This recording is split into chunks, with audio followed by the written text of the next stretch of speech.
Hello दोस्तों, नमस्कार। स्वागत है एक बार फिर से आप सभी का अपने प्रिय चैनल पर। दोस्तों आपको बता दें जो अभी की सबसे बड़ी खबर आ रही है, जहां पर प्रधानमंत्री नरेंद्र मोदी जी ने 3 घंटे के लिए रुकवाया था रशिया यूक्रेन युद्ध। बताएंगे दोस्तों सबसे बड़ा खुलासा, सबसे बड़ी खबर बताएंगे। पूर्व केंद्रीय मंत्री ने बताई भारत की पावर, भारत की ताकत। जी हाँ दोस्तों, और इसी बीच आपको बताएंगे जहां यासीन मलिक को लेकर बौखला गया है पाकिस्तान। दोस्तों अब पाकिस्तान ने दिए हैं संकेत। बताएंगे यासीन मलिक को लेकर क्या कहा है पाकिस्तान ने। और दोस्तों आपको बताएंगे जहां भारतीय टीम के अफगानिस्तान दौरे से चिढ़ गया है पाकिस्तान, कह डाली बड़ी बात। साथ ही दोस्तों आपको बताएंगे जहां पर महात्मा गांधी को याद करके यूक्रेनी राष्ट्रपति ने दी है पुतिन को बड़ी नसीहत। कहा आपकी हार तो निश्चित है। जी हाँ दोस्तों, और साथ में आपको बताएंगे जहां पाकिस्तान में पेट्रोल इतना महंगा कि गधे पर ऑफिस जाने को मजबूर हो गए हैं लोग। दोस्तों बताएंगे इस रिपोर्ट में क्या है बड़ी खबर। और साथ ही आपको बताएंगे कानपुर हिंसा को लेकर बड़ी खबरें। दोस्तों तो हर तरह की जानकारी हम आपको भी बताने वाले हैं, तो आराम से बने रहेगा वीडियो के अंत तक। और अभी खबरों में आगे बढ़ने से पहले हमेशा की तरह मानते हैं कि मोदी जी हाँ तो हर चीज संभव है। भारतीय सेना है तो अपना देश गर्व से जी रहा है दोस्तों, और आपको भी भारतीय होने पर शान है। और मानते हैं कि भारत देश नंबर 1 देश है और भारत की विदेश नीति सबसे बेस्ट और सबसे टॉप की है। तो इस वीडियो को भी कर दीजिए लाइक, चैनल को कर दीजिए सब्सक्राइब, बेल आइकन दबाइए, साथ ही कमेंट बॉक्स में लिख दीजिएगा जय हिंद। जी हाँ दोस्तों, तो चलते हैं पहली और सबसे बड़ी खबर की तरफ, जहां प्रधानमंत्री नरेंद्र मोदी जी ने 3 घंटे के लिए रुकवाया था रशिया यूक्रेन का युद्ध। जी हाँ, पूर्व केंद्रीय मंत्री ने बताई भारत की पावर। बता दे प्रधानमंत्री नरेंद्र मोदी जी ने रूस यूक्रेन युद्ध को पूरे 3 घंटे के लिए रुकवाया था ताकि भारतीय छात्र यूक्रेन से सुरक्षित वापस आ सकें। ये दावा पूर्व केंद्रीय मंत्री रविशंकर प्रसाद ने शुक्रवार को पटना में प्रेस कॉन्फ्रेंस के दौरान किया है। जी हाँ दोस्तों, प्रसाद ने कहा कि ये उस समय की बात है जब युद्ध अपने चरम पर था और बड़ी संख्या में भारतीय मेडिकल छात्र यूक्रेन में फंसे हुए थे। उन्होंने कहा कि भारत सरकार के लिए युद्ध के कारण यूक्रेन में फंसे मेडिकल छात्रों को निकालना एक बहुत बड़ी चुनौती थी। जब पीएम मोदी जी ने यूक्रेन और रशिया में भारत के उच्चायुक्तों से निकासी योजना के बारे में पूछा तो उन्होंने कहा कि ये तभी संभव है जब युद्ध विराम हो जाए। उन्होंने ये भी कहा कि पीएम ऐसा करने में सक्षम थे। जी हाँ दोस्तों, यानी कि दोस्तों भारत की क्या ताकत है पूर्व केंद्रीय मंत्री रविशंकर प्रसाद ने बताया है दोस्तों। और खासकर भारत की ताकत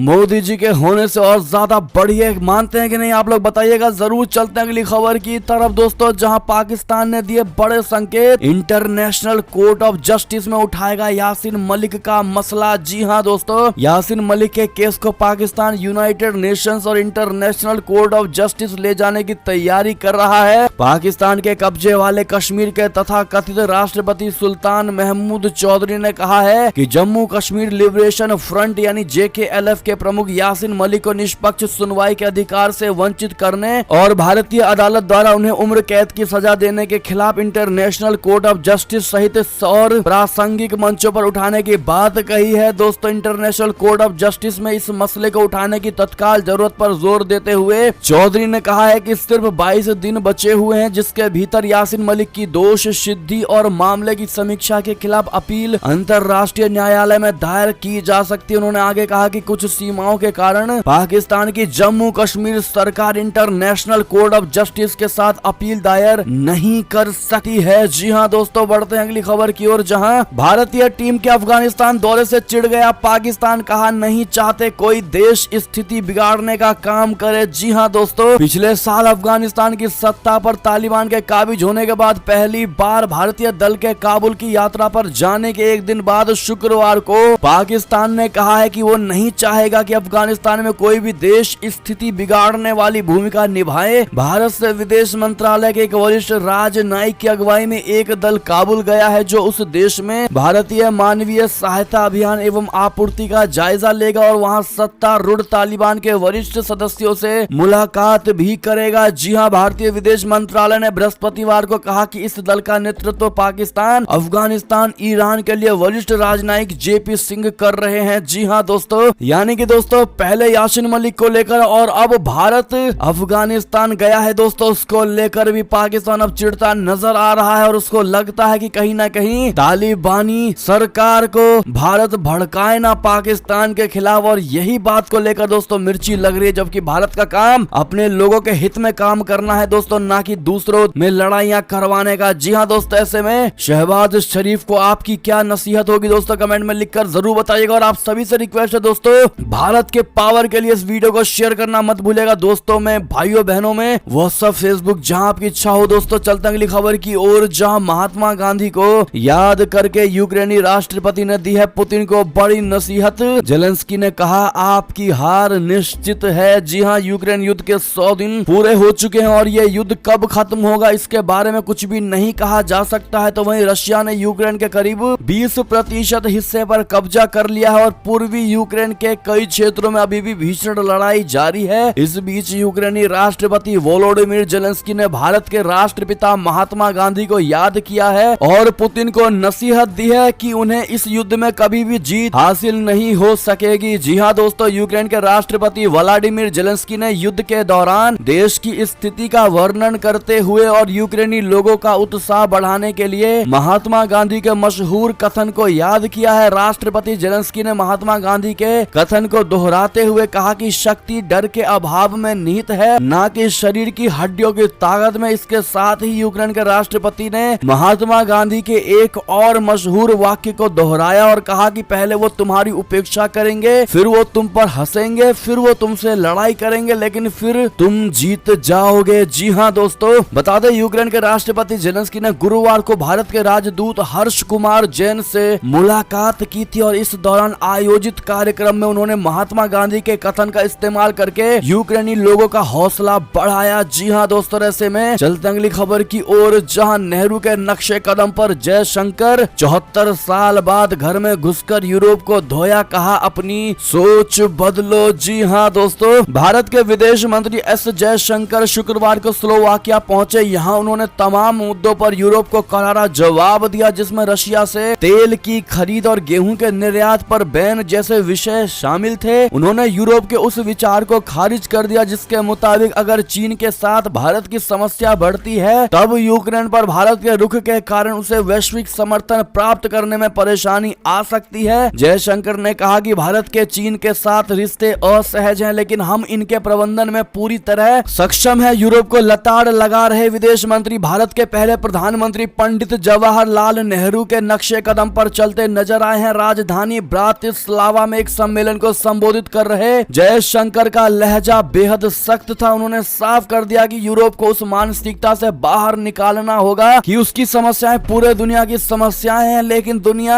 की समस्या यूरोप की समस्या नहीं है। समस्या अगर आपकी है तो ये सिर्फ आपकी है, लेकिन अगर ये मेरी है तो ये हमारी हो जाती है। जी हाँ दोस्तों, यानी कि बहुत अच्छे तरीके से दोस्तों यूरोप को जयशंकर जी ने धोया है। अगर आप भी उनके इस वक्तव्य से खुश हैं दोस्तों, तो माय इंडिया ग्रेट इंडिया लिखिएगा कमेंट में। चलते हैं अगली खबर की तरफ दोस्तों, जहां सऊदी अरब के लिए मेरे विचार अभी भी नहीं बदले। जी हाँ दोस्तों, अछूत देश के दौरे पर क्या जाएंगे जो बाइडेन, कहा ऐसा कोई मेरा प्लान नहीं है। जी हाँ, अमेरिका के राष्ट्रपति जो बाइडेन ने शुक्रवार को कहा कि प्रमुख तेल उत्पादकों की तरफ से उत्पादन बढ़ाने के लिए सऊदी अरब की प्रशंसा होने के बावजूद उन्होंने अरब देश में मानवाधिकारों की स्थिति को लेकर अपने विचार नहीं बदले हैं। दोस्तों, राष्ट्रपति पद के उम्मीदवार के रूप में जो बाइडेन ने सऊदी अरब के साथ मानवाधिकार हनन को लेकर अछूत जैसा व्यवहार करने का संकल्प जताया था। जो बाइडेन ने कहा कि उन्हें नहीं मालूम कि वो भविष्य में सऊदी अरब जाएंगे या नहीं, लेकिन उनकी फिलहाल वहां का दौरा करने की कोई योजना नहीं है। अगली खबर की बात करें, जहां पाकिस्तान में पेट्रोल हुआ इतना महंगा कि गधे पर ऑफिस आने को मजबूर लोग, पिक एंड ड्रॉप सर्विस हुई ठप। जी हाँ दोस्तों, पाकिस्तान में पेट्रोल के बढ़ते दाम आवाम के लिए मुसीबत बने हुए हैं। जिन मुद्दों पर इमरान खान को घेरकर शहबाज सरकार सत्ता में आई, अब उसी मुद्दे पर उनके सामने चुनौती बनकर खड़े हैं। दोस्तों, पिछले दिनों सरकार ने पेट्रोल की कीमत में 30 रुपए का इजाफा किया, जो लोगों के लिए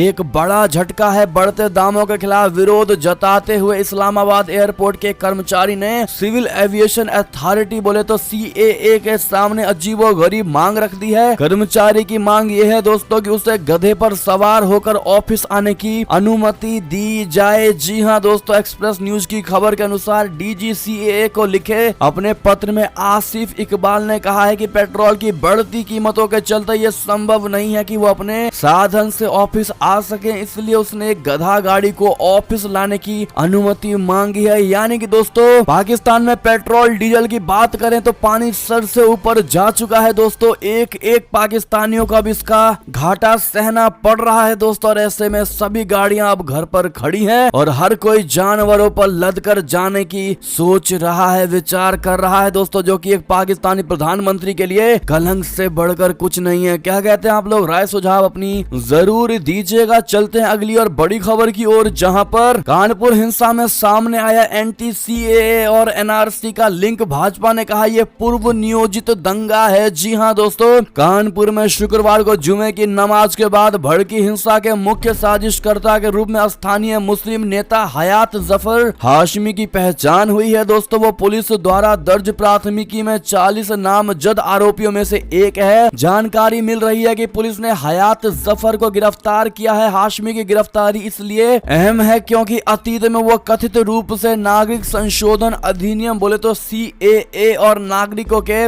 राष्ट्रीय रजिस्टर यानी एनआरसी के खिलाफ प्रदर्शन में शामिल हो चुका है। तो वही मामले में भाजपा ने इसे पूर्व नियोजित हिंसा करार दिया है। कहा है कि इसे जानबूझकर पीएम, राष्ट्रपति और सीएम के जिले में होने के दौरान अंजाम दिया गया है। जी हां दोस्तों, साथ ही कानपुर पुलिस का कहना है कि मौलाना मोहम्मद जौहर अली फैंस एसोसिएशन के राष्ट्रीय अध्यक्ष हयात जफर हाशमी ने टीवी में डिबेट के दौरान भाजपा प्रवक्ता नुपुर शर्मा द्वारा पैगंबर मोहम्मद के बारे में विवादास्पद टिप्पणी के विरोध में बाजार बंद का आह्वान किया था। इंडिया टुडे के मुताबिक अतीत में हाशमी कथित रूप से कानपुर में प्रस्तावित सीएए और एनआरसी के खिलाफ हिंसक प्रदर्शनों में भी शामिल रहा है। जानकारी है कि हाशमी को पुलिस ने गिरफ्तार कर लिया है। आप क्या कहते हैं दोस्तों? आपको भी यही लगता है कि ये पूर्व नियोजित दंगा था? बताइएगा, अपनी राय जरूर दीजिएगा आप लोग दोस्तों। और इसी बीच ये थी अब तक की सारी बड़ी खबरें दोस्तों। आपको हमारी खबर कैसी लगी? आशा करता हूँ बहुत अच्छी लगी होगी। अगर थोड़ी भी अच्छी लगी है तो इस वीडियो को अभी अपने भाई बंधुओं में व्हाट्सएप, फेसबुक, ट्विटर के जरिए पूरे भारत में शेयर करना बिल्कुल मत भूलिएगा दोस्तों। और अभी कर दीजिए इस वीडियो को लाइक, चैनल को कर दीजिए सब्सक्राइब, बेल आइकन दबाइए, साथ ही कमेंट बॉक्स में लिख दीजिएगा जय हिंद जय भारत। तो मिलते हैं आप अगली बड़ी खबर में दोस्तों। तब तक के लिए अपना ख्याल रखिएगा। आप सभी का बहुत बहुत धन्यवाद साथ देने के लिए, साथ बने रहने के लिए। और खबरों का सिलसिला लगातार हमारे चैनल पर जारी है, तो अपडेट रहना बिल्कुल मत भूलिएगा। अगली बड़ी खबर का इंतजार करिएगा दोस्तों। हम मिलते हैं आप अगली बड़ी खबर में, तब तक के लिए बहुत बहुत धन्यवाद। जय हिंद जय भारत, जय श्री राम, वंदे मातरम, हर हर महादेव।